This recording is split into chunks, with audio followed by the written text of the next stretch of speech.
දැන් භාවනා කරන් ටයිම් එකක් නැහැ කියලා කියන උන්ට මම ඔය කියන්නේ හොඳේ. අර භාවනා කරන අයට නෙවෙයි. සමහර කියනවනේ භාවනා කරන්න නැති උන් ටිකක්. අන්න උන් ටික මම කියන්නේ. නිදා ගන්නවනේ. හැමදාම නිදා ගන්නවනේ.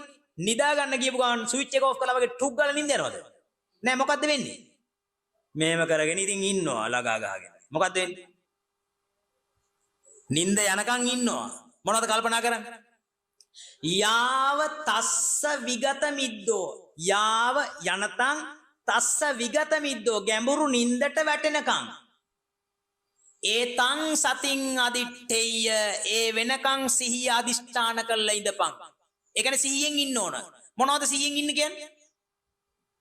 මොනවද සිහි කරන්නේ? හෙට උදේ මොනවද කෑමට උයන්නේ? බම්බොටු ගන්නවද කරවිල ගන්නවද? එවන් නෙමෙයි මතක් කරන්න මොකද්ද? අදාවා සිරිති සරණ මේ මොකද්ද මහසෑ භූමියට හිමි නමක් උසෙට උසේ බෑ උන්ද කිව්වා කතා ටිකක් ඒ කතාවල එකක් මට මතකයි අපිට තියෙන්නේ දෙකයි ඇඟයි හිතයි ඇඟ හැදිලා තියෙන්නේ කන බොන ආහාර වලින් හැදිච්ච මේ ඇඟ මගේ කියලා ගන්නව නම් ඒ තරම් මෝඩකමක් අපට ඇත්තේ නැත එය හේතුවක ඵලයේකි හේතුඵල ධර්මයේ හේවත් මොකද්ද අනාත්ම ධර්මතාවයේකි එසේනම් එය අනාත්මයි එය ඇතිවේ හේතු ඇති විට ඇතිවේ කන බොන ආහාර දුන් විට ඇති වී ඇත කන බොන ආහාර නැති වෙනකොට නැතිවේ හේතුම් පටිච්ච සම්භූතා හේතු භංගා විනස්සති හේතු ඇති වෙන විට ඇතිවේ හේතු නැති වෙන විට නැතිවේ ඇතිවේ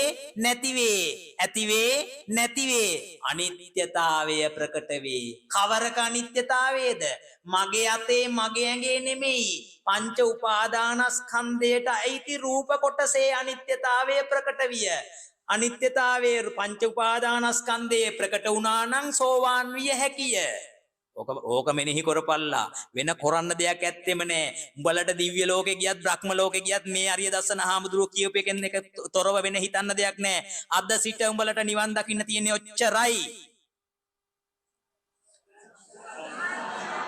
කිව්වද නැද්ද පළවෙනි පඩිය තියෙනවා කියලා පළවෙනි පඩිය තිබ්බා දැන් දෙවෙනි පඩියට තියන්න තියෙන්නේ මොකද්ද අර කකුලමයි තුන්වෙනි පඩියට තියෙන්නේ අර කකුලමයි මාරු කොල්ල තියන්න විතරයි තියෙන්නේ ඒක දැනගන්න අතට තිබ්බනම් කනටත් එච්චරයි ඇයි මෙච්චර කාලයක් කන මගේ නෙමෙයි අල්ලපු ගෙදර ගෑණිගේ කියලා හිටියේද නෑ කනත් මගේ ඔළුව කාගේද ඔළුවත් මගේ ඔළුව හැදිලා තියෙන්නේ මොනවයින්ද ගොම වලින් සමහරුන්ගේ එහෙම වෙන්න පුළුවන් හරිද ඔළුව හැදිලා තියෙන්නේ මොනවයින්ද කන බොන ආහාරයෙන් හැදිලා තියෙන්නේ එහෙනම් ඒක මගේද ඒක අයිති කාටද ආහාරයට අයිති හේතුවට අයිති හේතුව නිසා නිපදෙච්ච ඵලයක් එච්චරයි